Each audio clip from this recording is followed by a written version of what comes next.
Hi, it's Haley with Ag in the Classroom, and today we are doing the lesson called From Sap to Syrup. So we are going to most of the lesson is actually watching a farm chat from a syrup company, a syrup farm here in Iowa. And so that's what most of the lesson is. We're going to watch a fun video, and then I have a couple activities at the end that we can do. So next up is the farm chat. Hi, I'm Cindy Golding, and we have Golding Sweet Maple Farms. We've been doing maple syrup since about 91. We moved out to the farm in 94, and then we ramped up our production, and you can find us online at sweetmaplefarms.com. Gigi Golding is my granddaughter who's here helping me now. She flew up here from Texas, and it's rare that she gets to help with maple time. They whenever they come in the summer, they want to take maple syrup home with them, but this time she gets to help make it. So it's something anybody can do at home. If you have one maple tree in your yard, you can get a tap and you can get maple syrup at home. It's very easy to do.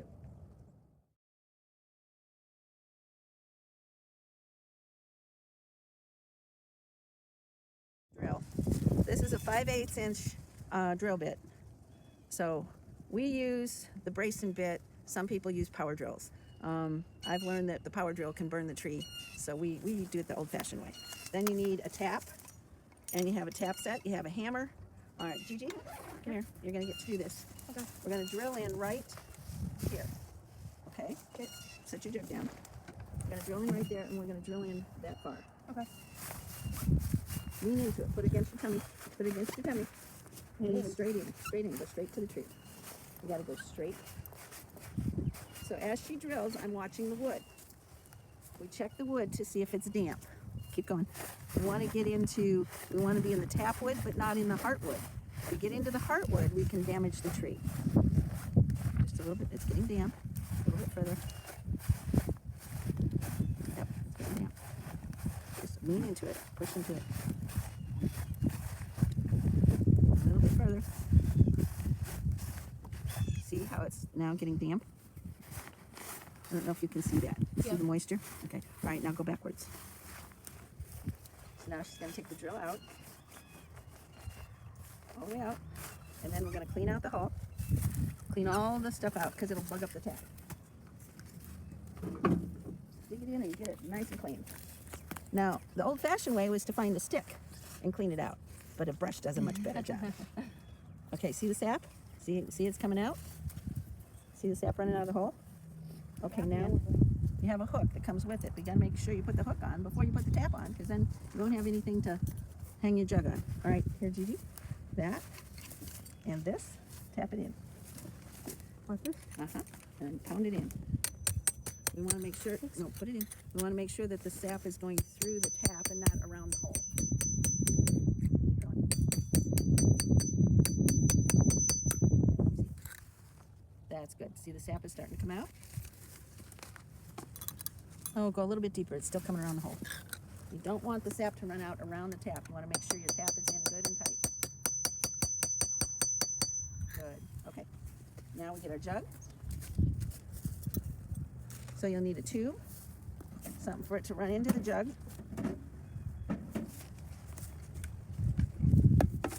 Put the jug on, and then we hook it to the hook, and we're good to go. And by this afternoon, since this tree is running now, by this afternoon we may have, if the sunshine stays out, we may have a whole gallon of sap out of here. This one's still going. That one's dripping, but we're going to leave it until it gets a little bit more in it. So the old-fashioned way you'll see pictures where they have pails on them. Those are tin pails, and those tin pails can tend to have some lead in them. So we have decided to use the jugs. It is plastic, but it's cold. So plasticizer won't go into the sap because it's cold out.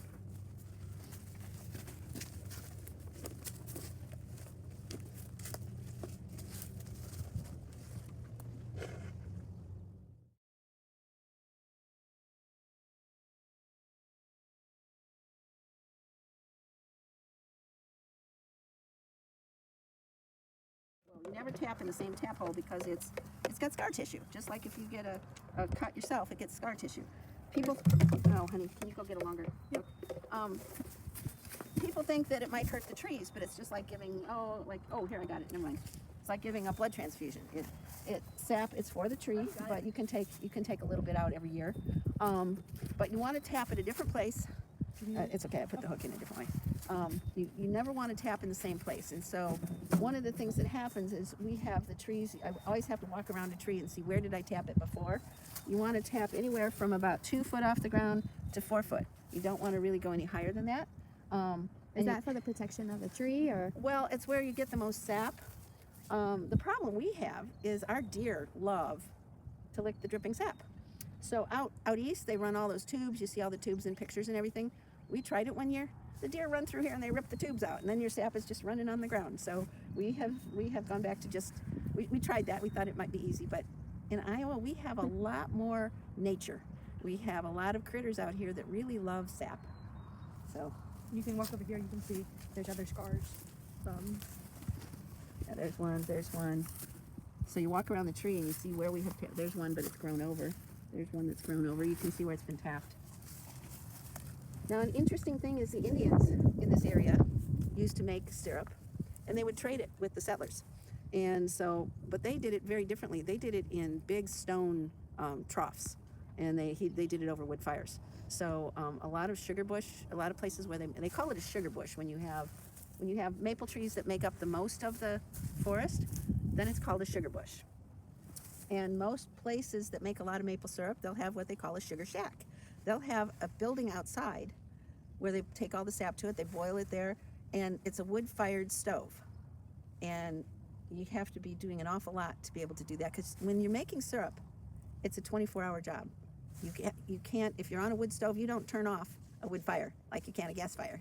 And while it's boiling, if you have one of those sugar shacks and you're making sap, you have to have somebody out there 24 hours a day.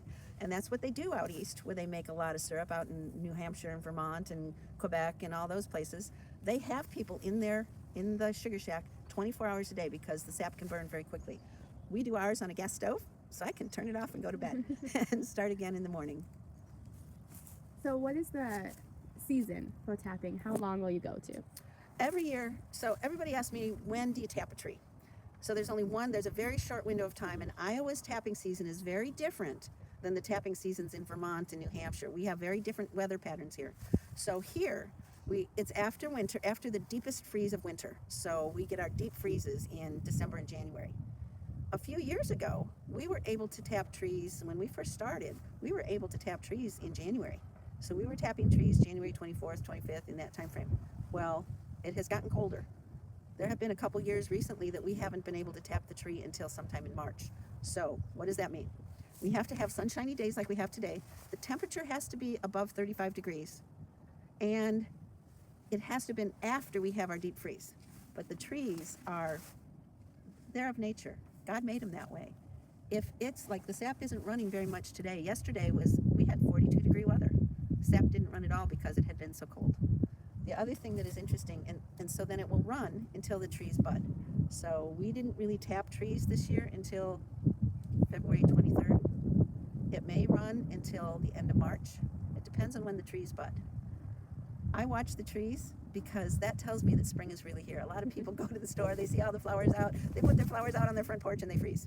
I wait until my trees bud before I put any flowers outside, because they will not bud if there's going to be another frost, another freeze, something that is 20 degrees. Hi guys. We're down here in our maple kitchen, and this is where we can make, in good years we can make up to 200 gallons of syrup down here. Unfortunately, we may be making about, 30 gallons of syrup. So the way it works is we have collected the sap now, and we've put it in the tanks on the trucker. We drive up to the house. We have a hose that goes to this hose that's attached out in the garage. Then we attach another hose to this, and we can put it right into the tanks so that we don't have to carry those gallons of syrup down here. And on this stove, then we've got this hood that takes all the steam out, and this boils. When we get this completely full, and then there's another pan just like it, that if we had a lot of sap, we'd have 2 pans going together. Each pan holds 20 gallons of sap. 20 gallons of sap is not even going to make 1 gallon of syrup. So what we'll do is we'll fill the tank twice. As it's boiling down, we'll bring it up again. So we'll try to get 1 gallon of syrup out of each tank. When it gets down to a certain point, then we take this ladle, we'll take the ladle, and we'll dip out syrup, and we'll put it in our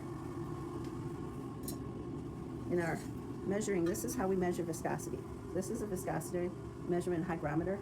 So we put the syrup in here, and it has to be warm. There's two different ones where it's when it's like 140 degrees or 210 degrees. And we put this in, and if it floats and it comes to the line, then it's ready to be filtered. So then we pour it, we open the spigot here, we pour it into a pail, and then we pour it through the filter. And I have a ladder I climb up here with my, and I pour it into this filter, and then it filters down into a pan. So I only do one pan at a time so I don't overfill. So we let it filter, and this will be the amount of syrup that'll come out of one of those tanks. So it'll fill up to about here with, when we've put in about 40 to 45 gallons of sap, and it's all boiled down and filtered, it will only make about that much syrup. So it takes a long time. Then when it's filtered, then you'll get clear syrup down here. When it's in the tank, it's a little cloudy, and we filter it, and this is the stuff that comes out of it. This is called maple sugar sand, and so it's, as you're boiling the water down, boiling the sap down, it starts condensing the minerals, and it's kind of like chalk, but it's mostly calcium, and that's what's filtered out and caught in here. And some people, the old-fashioned way, the way the Indians used to do it, is they would just put it in a tank, and then all this stuff would settle down at the bottom, and they would just take the syrup off the top. They wouldn't use that. They'd feed the animals with that. We filter it because we want to put it in a bottle and use the whole thing. We don't want gritty sand on our pancakes. So when we're done with that, then we take it and we put it in a different pot, because this is a multi-process, because we have to boil it, we have to bottle it when it's hot. So we put it in a pot like this. We'll put this back on the stove, and it's got a thermometer, and we bring it up to about just a little over 200 degrees, and then we can pour it right into the bottles and seal the bottles right up. And that means that they will be sealed. It's a vacuum seal, because as it cools down, it draws a vacuum on it, and that will keep, if you keep it in a cool place, like in a dark cabinet or something, that'll keep for years, as long as you don't break the seal. Once you break the seal, then you need to keep it in the refrigerator, because it can get moldy. So these are the kinds of bottles that we bottle it in. We have all different kinds. We have fancy leaf bottles, but if you see on the shelf, there's just different kinds of bottles. So we have customers that like the fancy leaf bottles, but some of them just like just plain old jugs.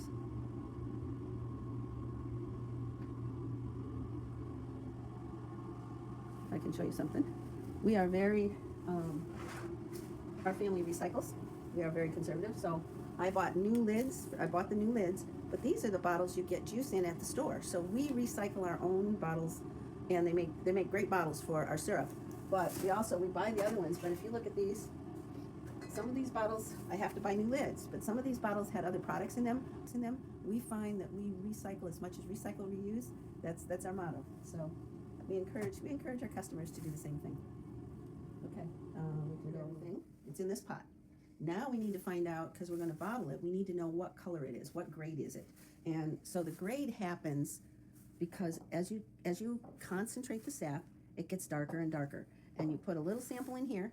So I take a sample out of the pot, I'll put it in here, and then we have to compare.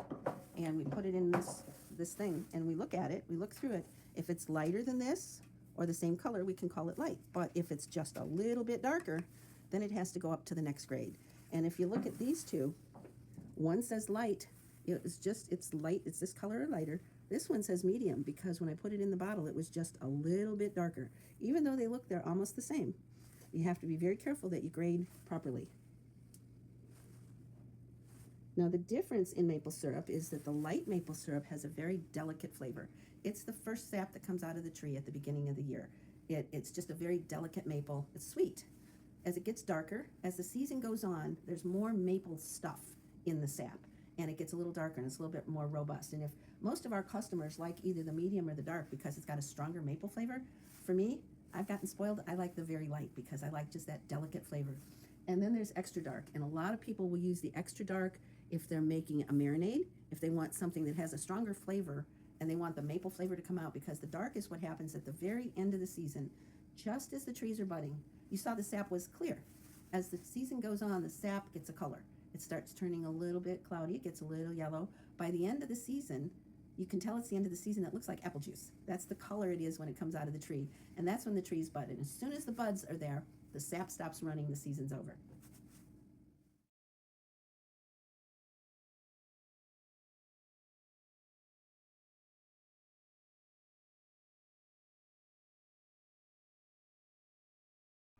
I hope that you guys liked that video. I thought that that farm chat was so interesting. I have never seen that process before, so I was really glad to see it and really glad to share it with you guys. If you have one of my classroom kits, there should be a sheet here with the process of making syrup. Right now they're all in order. So cut them apart, flip them over and mix them up, and then put them in order from sap to syrup. So what the process is from getting the sap from the maple tree and then making it into syrup. And then the last activity that I've included is a blank syrup bottle in your packets.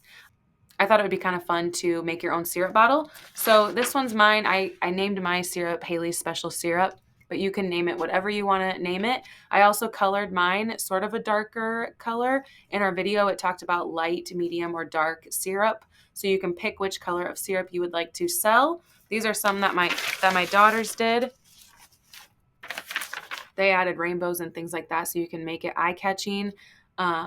Also, the leaves at the bottom are the maple leaves. You can choose to color those green or the color of maple leaves in the fall time, whatever works. So I thought it would just be kind of fun. Be thinking of words that you can use to describe, you don't have to just do your name and special syrup or Haley's syrup or whatever. Be thinking of words that describe our syrup. Is it super sweet? Is it fresh? Is it, things like that. Think of words to use to describe, to encourage a customer to buy your syrup. Hope that was fun for you all, and thank you so much for letting me visit with you, and I can't wait to see you guys in the classroom. Thank you.